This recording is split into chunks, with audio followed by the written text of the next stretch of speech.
Hello my Hyper Harpies, it's your boy Zeonic Blader, and in this video I will be ranking every Harperion released in Bakugan Geogan Rising from worst to best.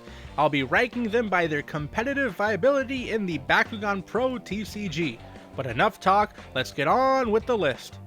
Number 6. Darkest Harperion. This Bakugan has a nice core lineup of Helix and Shield, with the Helix core taking center stage due to the Helix core's ability to give high boost in B power at the expense of damage, or damage at the expense of B power.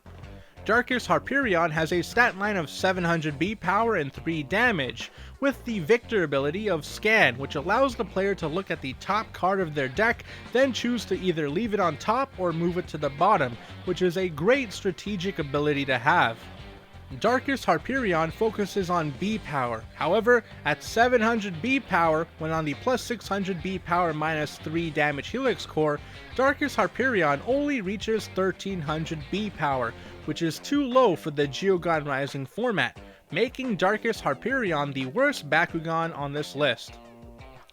Number 5. Aquas Harperion. This Bakugan has a great core lineup of Magic Shield and Green Fist, with the important of the two cores being the Magic Shield due to it being the best B power boosting core in the game.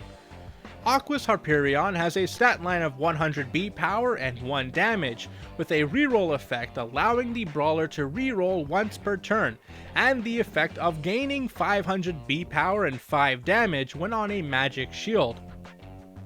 Aquas Harperion focuses on B power, reaching 1250 B power when on the plus 650 Magic Shield. Unfortunately, it is way too low in the Geogan Rising format. While Aquas Harperion has 50 less B power than its darkest counterpart, the reason why it's not dead last is due to it dealing 6 damage at full power, while Darkest Harperion does 0 damage at full power. I also rank the Magic Shield as better than the Helix core, giving Aquas Harperion the edge over its darkest counterpart. Even then, Aquas Harperion isn't very good. Number 4. Pyrus Harperion. This Bakugan has an amazing core lineup of Magic Shield and Helix, both of which are very good at boosting B power. Pyrus Harperion has a stat line of 700 B power and 3 damage with a reroll effect. With Pyrus Harperion, you're going to want to focus on B power. However, even then, when on the plus 650 Magic Shield, Pyrus Harperion is at 1350 B power, which is way too low for the Geogan Rising format. While I have said that 1450 was the minimum to aim for, when the Harperion line debuted, 1550 was the new minimum. Number 3. Aurelius Harperion. This Bakugan has a nice core lineup of Fire Fist and Green Fist, Fire Fist being the more important of the two cores due to it being the best damage boosting core in the game.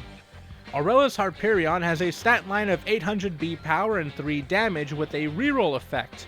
With Aurelius Harperion, you're going to want to focus on B power. Unfortunately, Aurelius Harperion only has damage boosting cores.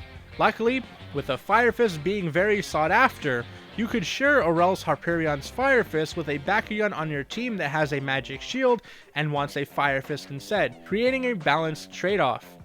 Unfortunately, even when on the plus 650 Magic Shield, Aurelius Harperion is at 1450, which just started to get outclassed at this point of the Geogan Rising format, making Aurelius Harperion a bit too underpowered to compete. Number 2. Chaos Harperion. This Bakugan has a nice core lineup of Magic Shield and Green Fist. Chaos Harperion has a stat line of 600 B power and 2 damage, and the effect of gaining 1 Frost Strike when on a Magic Shield. Frost Strike increases the amount of resources an opponent would need to pay for to block an attack, so a 3 energy to play block flip card would instead cost 4 energy instead.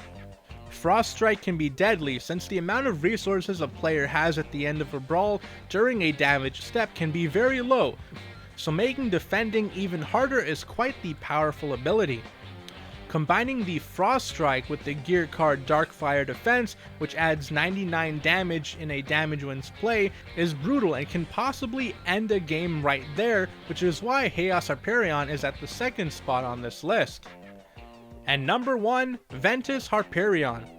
This Bakugan has an amazing core lineup of double Fire Fist, which is perfect for high damage Bakugan. Ventus Harperion has a stat line of 300 B power and 6 damage, and the Victor ability of Scan when winning a brawl. When using Ventus Harperion, you're going to want to focus on damage, since when on the +6 Fire Fist it reaches 12 damage, which is great for a highest damage wins play. Ventus Harperion also has a 7-cost Diamond Evolution, which bumps its stats up to 1500 B power and 10 damage, as well as the effect of gaining 1000 B power when on a Fire Fist, as well as retaining the Victor ability of Scan from its base form. The stat boost is nice, especially since evolutions in the Geogan Rising format are really rare. That being said, a 7-cost evolution is pretty steep, so it's really only worth using if you are already winning the brawl for that turn. That being said, Ventus Harperion's strength mainly comes from its high damage in its base form, so you are fine without the evolution. Well, this has been Zionic Blader with my worst to best of the Geogan Rising Harperions. What do you think? Do you agree or disagree? Let me know in the comment section below, and be sure to let me know your favorite Harperion released in Bakugan Geogan Rising. Also, hit the like button, or don't, I'm not the boss of you, but be sure to subscribe and hit the notification bell so you get updated whenever I upload. Until next time, see ya.